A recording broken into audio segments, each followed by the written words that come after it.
नमस्कार, मैं हूं प्रभु चावला। सीधी बात में आज बारी है जेडीयू नेता और लालू के कट्टर विरोधी नीतीश कुमार की। विधानसभा चुनाव में राबड़ी सरकार को हराकर नीतीश कुमार ने लालू को भले ही मात दी हो, परंतु विधानसभा को भंग कराकर लालू ने नीतीश कुमार के मुख्यमंत्री बनने के सपनों को चूर चूर कर दिया। आइए नीतीश कुमार अपने इस अपमान का बदला कब और कैसे लेंगे, इन्हीं बातों पर करते हैं अब उनसे सीधी बात। नीतीश कुमार जी, आपका एक बार फिर से मैं सीधी बात में स्वागत कर रहा हूं। अब तो सत्ता में आप नहीं, बहुत बहुत स्वागत है आपकी। खुल के बोलेंगे लगता है मेरे, सत्ता की थोड़ी जंजीर नहीं है ना आपके ऊपर इस वक्त। नहीं तो आप पर निर्भर करता है क्या पूछते तो मेरे को एक नई बात पता लगी है कि सत्ता से बाहर आने के बाद कि आप इतने अमीर आदमी हैं, बहुत ही अमीर आदमी, 3 करोड़ रुपए एक आदमी को देने के लिए।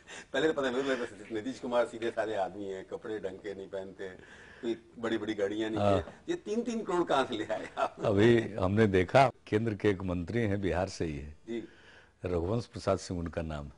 ऐसा लगता है कि जब से लोग सत्ता में आए हैं नोट गिनने की आदत हो गई है लोगों की। तो आपने जो नोट गिने वो कहां गए? उन्हीं के पास चले गए।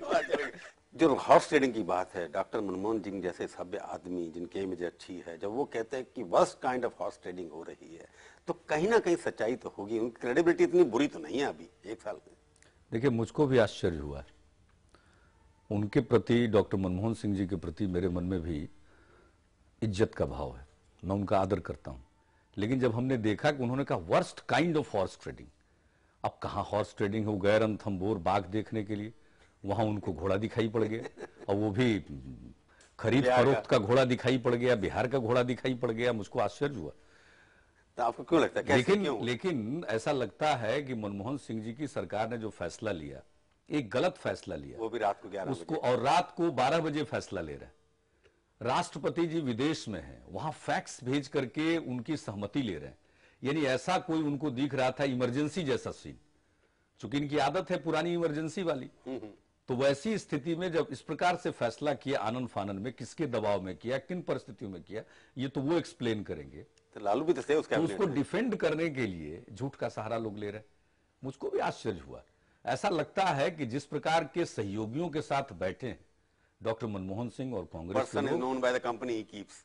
सही बात है, जिस तरह के लोग आपके साथ हैं उसी से आप का स्वभाव उजागर होता है। तो मुझको तो ऐसा लग रहा है कि अब कांग्रेस पार्टी का और पूरी मनमोहन सिंह जी की सरकार का लालूकरण हो गया। लालूकरण का मतलब क्या? अब ये लालूमय हो चुके हैं। अरे कांग्रेस पार्टी मानी जाती थी तहजीब के लिए, सौम्य लोग माने जाते थे, शराफत की बात होती थी। आज जिन लोगों के साथ हैं वहां इन शब्दों का तो कोई स्थान है नहीं। तो कांग्रेस पार्टी को उनके बैसाखी पर चलना है तो अपने को भी उसके अनुरूप ढाल रहे। तो आपको लगता है कि, यानी मुझको तो लग रहा है कि जेनेटिक ट्रांसफॉर्मेशन कांग्रेस पार्टी का हो रहा है। मतलब उसके ऊपर बिहार का जो लालू का जो असर है, जो बिहार को भी क्यों बदनाम करते हैं? बिहार के लोग मतलब खाली लालू का असर होते हैं, शरीफ होते हैं, उदार होते हैं। इस प्रकार का व्यक्ति तो बिहार के प्रतीक नहीं हो सकते। तो आपको लगता है कि लालू जी क्या ब्लैकमेल करने की कैपेसिटी रखते हैं? सरकार हर प्रकार की कैपेसिटी रखते हैं। अब मनमोहन सिंह जी उनके पक्ष में रोज खड़ा हो रहे हैं, उनकी सरकार के लोग खड़ा हो रहे हैं, मन से खड़ा हो रहे हैं, बेमन से खड़ा हो रहे हैं, ये तो भविष्य बतलाएगा। लेकिन लग यही रहा कि धीरे धीरे उनमें भी आमूल चूल परिवर्तन आ रहा है और कांग्रेस पार्टी का पूरे तौर पर उनकी सरकार का लालूकरण होता चला जा रहा है। पर आपको लगता नहीं कि मनमोहन सिंह भी प्रधानमंत्री हैं, आप भी सरकार में रहे हैं, उनको वहां के जो गवर्नर रिपोर्ट देंगे ऊपर विश्वास तो करना ही पड़ेगा ना? बूटा सिंह जी ने कहा जैसा गवर्नर बना वो क्या है गवर्नर साहब? देखिए, बूटा सिंह जी जिस गरिमा में पद पर बैठे हुए हैं, मैं तो परहेज करता रहा हूं, लेकिन जिस तरह की बात वो करते रहे, आज कुछ कहना कल उससे मुकरना। पहले का खुफिया एजेंसियों की रिपोर्ट हमारे पास है। बिहार में कैसी खुफिया एजेंसी है मालूम है? जो चाहिए वो रिपोर्ट आ जाए। आप एमएलए जिनके ऊपर था कि इनको ले जाया गया, उन्होंने स्वयं अपनी बातें सामने रख दी और चुनौती दे डाली उनको। नहीं, उन्होंने लेके गया दूसरे प्रदेश में, ये क्या की राजनीति है? खुद गए हैं। बूटा सिंह जी पिछले 15 दिन से कह रहे हैं कि वहां पर खरीद फरोख्त चल रही है। लेकिन ले करके तो दूसरे लोग गए। किस प्रकार से पूरे मीडिया ने दिखलाया, कैसे विशेष विमान को भेज करके एक बाहुबली सांसद के द्वारा लोजपा के कुछ विधायकों को उठाकर लाया गया, ये तो पूरी दुनिया ने देखा। पर बूटा सिंह जी बाकी जगह तो स्वेच्छा से गए, इस भय से गए कि कोई उनको भी न उठा ले, इसलिए गए। पर अपनी मर्जी से गए, आपका कहना मतलब ये है? हाँ बिल्कुल, और उन्होंने स्वयं कहा अपनी मर्जी से गए। अपने प्रदेश के लिए अपने प्रदेश छोड़ के दूसरे प्रदेश, अपने प्रदेश में लोग नहीं रहना चाहते होंगे शायद, इसलिए कि बाकी 3 का जिस प्रकार से और कुछ लोगों का हश्र हुआ, उठा करके वहां से जबरन लाया वहाँ गया। के गवर्नर पहले तो अच्छा काम कर रहे थे वहाँ। वो काहे का अच्छा काम करेंगे? वहां गवर्नर उन्होंने राज साधु का, यादव को राष्ट्रपति निकाल दिया। शासन का, राष्ट्रपति शासन का मतलब है सीधा वहां पर लालू शासन, वो केंद्र सरकार का शासन है। और क्या कर रहे हैं बूटा सिंह जी, ये दिखाई नहीं पड़ रहा? बूटा सिंह जी राज्यपाल है, कोई सरकार गठित करने में उन्होंने दिलचस्पी नहीं दिखाई। उनको चाहिए था राजनीतिक दल के लोगों से बात करना, कोई दावा करे न करे उनको एक्सप्लोर करना चाहिए था, ये उनका संवैधानिक दायित्व था। इसको नहीं किया क्योंकि वो तो खुद मुख्यमंत्री के अधिकार का प्रयोग करना चाहते हैं। वो चले गए मुख्यमंत्री के चैम्बर में भी, ओल्ड सेक्रेटेरिएट में, राजभवन से बैठ करके वो शासन नहीं चला रहे। वो जो मुख्यमंत्री का कक्ष है पटना के मुख्य सचिवालय में, पुराना सचिवालय जिसको हम लोग कहते हैं, वो मुख्यमंत्री के कक्ष में बैठ करके, गवर्नर के पास मुख्यमंत्री की पावर, एग्जीक्यूटिव पावर तो होती है ना। गवर्नर का काम है मुख्यमंत्री अपॉइंट करना, वो तो खुद को अपॉइंट कर चुके हैं मुख्यमंत्री, और उन्हें वो नहीं चाहते हैं कि वहां पर कोई सरकार बने। पर नीतीश कुमार जी, मुझे लगता है कि थोड़ी सी आपको ईर्ष्या, उनका वो काम तो अच्छा शुरू किया उन्होंने, साधु यादव को घर से निकाल दिया। अब ईर्ष्या भी हो तो बूटा सिंह जी से हो। ईर्ष्या तो है। प्रभु आपका नाम है, हम प्रभु से प्रार्थना करते हैं कम से अच्छा। कम इससे तो बचाइए, काम तो अच्छा, उनसे भी ईर्ष्या होने लगे। काम अच्छा कर रहे हैं, उन्होंने क्लीन करा दी सड़कें। वो तो ठीक है, वो पता चलेगा बाद में क्या क्या बैठ करके वो करते रहे हैं और क्या क्या हुआ है इस राज्य में, ये तो भविष्य में पता चलेगा आप लोगों को। तो उन्होंने कुछ ऐसे गलत काम किए आपकी नजरों में? वो तो सबके सामने आएगी बात। तो उसके बारे में अभी, आप क्या? अभी वो तो आपके खिलाफ एफआईआर कराने में लगे हुए हैं, आप क्या करेंगे? करे ना, कौन रोके हुए? तो आप भी उनके खिलाफ कोई एक्शन करे करेंगे? तो हम कोई बदले की भावना से कार्रवाई में विश्वास नहीं करते हैं, लेकिन ये बातें अपने आप सामने आ जाएंगी। नहीं, बूटा सिंह का जो कार्यकाल, अगर एक सेट गया है तो दूसरा सेट वहां पर आ गया तो, और शासन वही चल रहा है। पर आपको लगता नहीं पिछले 7 महीने से गवर्नर के काम जो है आप 3 महीने से वो चला रहे हैं, आपको लगता नहीं कि बिहार की सरकार में थोड़ा चेहरा भी बदला है, चलन भी बदली है, थोड़ा सफाई दिखाई देती है, इसलिए? हाँ, चेहरा यही बदला है कि जो कलेक्टर अच्छा काम कर रहे थे उनको हटा दिया गया, वो तो कहते जो बाहुबलियों पर कार्रवाई कर रहे थे उनको हटा दिया गया। वो तो कहते कि उन्होंने अरे ये सब सरकारी बहानेबाजी को कौन नहीं जानता है? हम लोग भी सरकार में रहे हैं और ये किस प्रकार के गृह मंत्री रहे ये भी हम लोगों को मालूम है। वीपी सिंह पर क्या क्या बोल चुके हैं ये भी मालूम है, तो और ये कैसे गृह मंत्री रहे हैं ये भी मालूम है। शिलान्यास करवा दिया, ये क्या नहीं किए हुए हैं और क्या क्या इनका रूप रहा है, और आज दूसरे पर खरीद फरोख्त का आरोप लगा रहे। अरे इन पर तो खरीद फरोख्त का मुकदमा चला, निचली अदालत से सजा हो गई। तो ऐसे लोगों के बारे में ज्यादा बोलने की आवश्यकता नहीं हो, गरिमा में पद पर है, मेरे मन में कोई असम्मान नहीं है, लेकिन इस प्रकार की बात वो न करे। गवर्नर का पद ये पॉलिटिकल एक्टिविटी का पद नहीं। परंतु उनका कहना है कि लालू राज तो नहीं चल रहा, उनका राज चल रहा है और आपके पास कोई ताकत नहीं थी सरकार बनाने की। बोलेंगे तो दुकानदारी बंद हो जाएगी ना, तो वो स्वीकार करेंगे कि लालू राज चल रहा है तो उनकी दुकान में कौन जाएगा? तो बूटा सिंह की दुकानदारी हो रही है, तो दुकान चलाने वाले लोग हैं। बूटा सिंह किस तरह की दुकानदारी कर रहे हैं, मैं आपसे फिर पूछूंगा ये सवाल एक छोटे से ब्रेक के बाद। सीधी बात में आपका एक बार फिर से स्वागत है। आज हम बातचीत कर रहे हैं बिहार के मुख्यमंत्री के दावेदार नीतीश कुमार से। आप दावेदार तो है ना? लोग ऐसा मानते हैं, लोगों ने आपको बना दिया है। तो आप जो दुकानदारी की बात कर रहे हैं, लगता नहीं कि सारी राजनीति एक दुकानदारी हो गई? नहीं, आप खरीदिए, बेचिए। ये दुखद है, राजनीति सेवा के लिए होनी चाहिए। तो लेकिन आज जो परिस्थिति उत्पन्न हो गई है जिस प्रकार से, देखिए बिहार का ये संस्कार नहीं, उसको कुसंस्कारित कर रहे हैं कुछ लोग। ये कुछ लोग तो ये लगता है कि जिन्होंने संविधान बनाया था उन्होंने ये सब सोचा नहीं था कि बिहार भी एक प्रदेश होगा जहां पर लोग खरीदे जाएंगे, बेचे जाएंगे और कोई सरकार नहीं होगी। जाते नहीं, वन मेजोरिटी की बात थी, उन्होंने संविधान में देखिए अगर प्रभु जी खरीद फरोख्त करके अगर वहां कोई सरकार बनती तो कब का लालू जी सरकार बना चुके होते, क्योंकि इस कला में कोई माहिर है वहां तो वो लालू प्रसाद जी। अब तक उनको कभी जनता का मैंडेट नहीं मिला, वो जोड़ तोड़ करके ही बने। तो इस बार भी कोशिश की क्या उन्होंने? पूरी कोशिश उन्होंने की, वो विफल हो गए, उनकी तरफ लोग गए नहीं। तो उन्होंने भी लोजपा का तोड़ने की कोशिश की, पूरी कोशिश की। तो उनके आप सफल हो गए? सफाया करना चाहते नहीं, हम लोगों ने कोई कोशिश नहीं की। देखिए शुरू से जो मैंडेट आया था वो आरजेडी के विरुद्ध था, और लोजपा के जो विधायक चुनकर आए थे वो लालू विरोध के नाम पर चुनकर आए थे। विधायकों में शुरू से बेचैनी थी, तो एनडीए के खिलाफ लगातार अपने अध्यक्ष श्री रामविलास पासवान जी से कह रहे थे कि आप कोई रास्ता निकालिए। वो सरकार बनाना चाहते थे, ऐसी सरकार जो आरजेडी से अलग हो। लेकिन रामविलास जी ने एक ऐसा अव्यावहारिक रुख अख्तियार किया।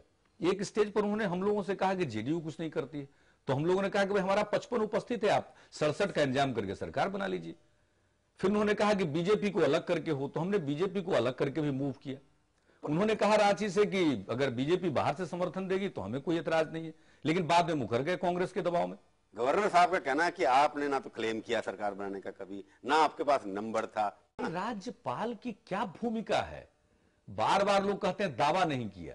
अरे कोई दावा करे या ना करे, राज्यपाल महोदय बुलाकर सभी राजनीतिक दलों से पूछेंगे नहीं कि आप सरकार बना सकते हो क्या? आपने जाके इस बार क्लेम नहीं किया जब आपके पास एमएलए पूरे हो गए। वैसे तो अभी तक यही समझ आ रहा कितने थे आपके पास? जिस दिन डिसॉल्व हुई उस दिन आपके कितने थे? एमएलए तो सबको मालूम है कि पूरे हैं, बहुमत से भी ज्यादा एमएलए का समर्थन मिल चुका था आपको। लेकिन जब दावा होता, उनको मालूम था कि अब दावा हो जाएगा, उसके पहले उसी रात में। वरना आप बताएं ना इसका क्या जस्टिफिकेशन है?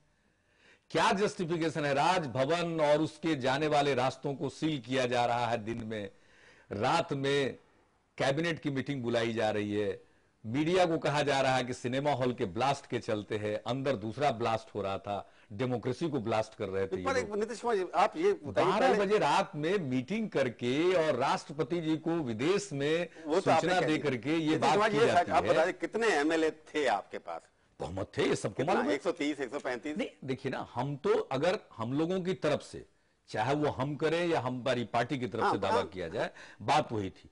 वो तो जब वहां से फैसला लेते, लोक जनशक्ति पार्टी के बहुमत विधायक फैसला लेते, तो जिस क्षण बहुमत विधायक अपने नेता समेत बैठकर फैसला कर लेते, वो तो पूरी पार्टी का फैसला होता है। इसका जिस दिन डिसॉल्व किया उस दिन आपको मेजोरिटी नहीं थी ना? डिसॉल्व किया उस दिन तो मेजोरिटी हमारी हो गई थी, इसलिए तो डिसॉल्व किया। उस दिन कितने? अगर हमारे पास मेजोरिटी नहीं होती तो डिसॉल्व भी नहीं करते। कितने थे आप? नंबर एक बताइए, मैं ये नहीं पूछा कौन था। बहुमत से कहीं ज्यादा नहीं, 135, 130 नहीं। एक नंबर के बारे में हम इसलिए नहीं कहेंगे कि नंबर के बारे में वो बताएंगे जो फैसला ले रहे थे। आपकी किस्मत ये है कि आप चीफ मिनिस्टर बनते हैं, 7 दिन के लिए बन जाते हैं। जब बनने जाते हैं कुर्सी, आपकी बिहार की चीफ मिनिस्टर कुर्सी और आप में कोई 36 का आंकड़ा रखता है कि आपसे प्यार नहीं करती, कुर्सी चली जाती है आपकी।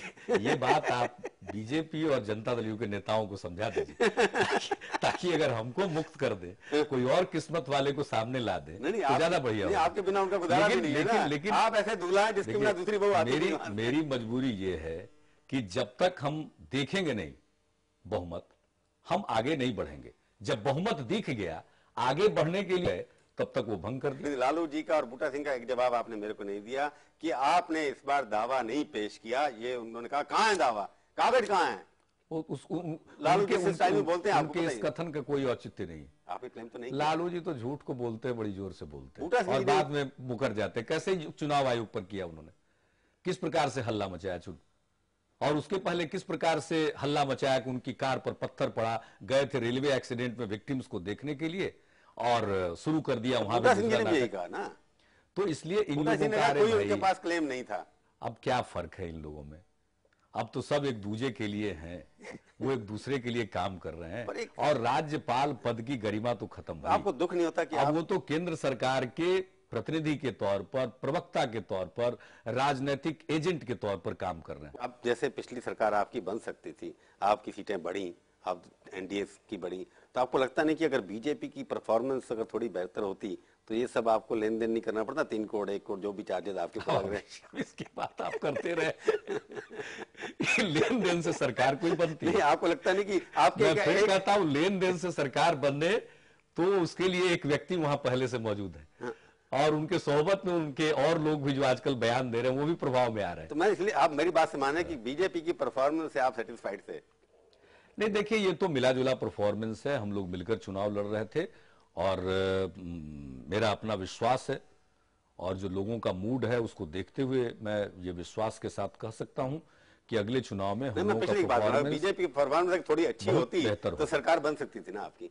अब किसी को भी आप परफॉर्मेंस वाइज देखेंगे तो किसी भी पार्टी का सक्सेस रेट वो 40 के आसपास सिर्फ जेडीयू का था, बाकी जितनी पार्टियां चुनाव लड़ रही थी सबका आपकी उम्मीद से कम था कि नहीं था? 40% से नीचे। आपकी उम्मीद से कम था ना? उस हिसाब से जनता दल यू का परफॉर्मेंस, अगर सक्सेस रेट देखें तो उस हिसाब से जनता दल यू का परफॉर्मेंस था। बीजेपी से बेहतर? नहीं, हम पूरी बीजेपी की बात में नहीं कर रहा हूं, यानी जितनी पार्टियां चुनाव लड़ रही हैं, चाहे वो आरजेडी हो या वो और कोई पार्टी हो, लोक जनशक्ति पार्टी हो, सबको देखते हो कंपैरेटिव, इसलिए तो हंग हो गया। बीजेपी से डरते हैं ना अभी? 50% नहीं, डरने की बात नहीं, हम एक दूसरे के साथ मिलकर चलते। इसलिए लगता है कि डरना नहीं, एक दूसरे का सम्मान करना, एक दूसरे के साथ भाईचारे का और सहमति तो का एक आखिरी संबंध सवाल, रखना चाहिए। अगर सरकार आपकी होती, चुनाव आपके जल्दी कराने में भी थोड़ी गलती हुई ना, केंद्र के चुनाव जो हैं जल्दी हो गए, अगर नहीं होते तो शायद आप जीत भी जाते, तब उसमें लगता है जल्दी हो गए। आप चुनाव जल्दी हो गए, ये बात अपनी जगह पर है। हम लोग तो जल्दी चुनाव के पक्ष में नहीं थे, फैसला हो गया, समय पर होता चुनाव तो आज जो नतीजा है वो नतीजा नहीं आता मेरी समझ से। आज देश में लगता है चुनाव जल्दी कराने से कोई मोदी का असर भी पड़ा उसके ऊपर हारने के, क्योंकि अटल जी ने भी कहा, बाकी लोगों ने भी कहा। अब उस पर तो बहुत कहा जा चुका, हम लोग भी पहले कर चुके हैं, उन बातों का असर पड़ा। चलो देखते हैं आप क्या करेंगे, किसके साथ बैठते हैं, कैसी कंपनी में आप बैठते हैं। आप हमारे स्टूडियो में आए, बहुत बहुत धन्यवाद। तो ये थी आज की मुलाकात। सीधी बात का ये कार्यक्रम आपको कैसा लगा, आप अपनी राय हमें ईमेल के जरिए भी भेज सकते हैं। हमारा ईमेल का पता है sb@aajtak.com। अगले हफ्ते आएगी बारी एक और हस्ती की। इंतजार कीजिए तब तक और देखते रहिए आज तक।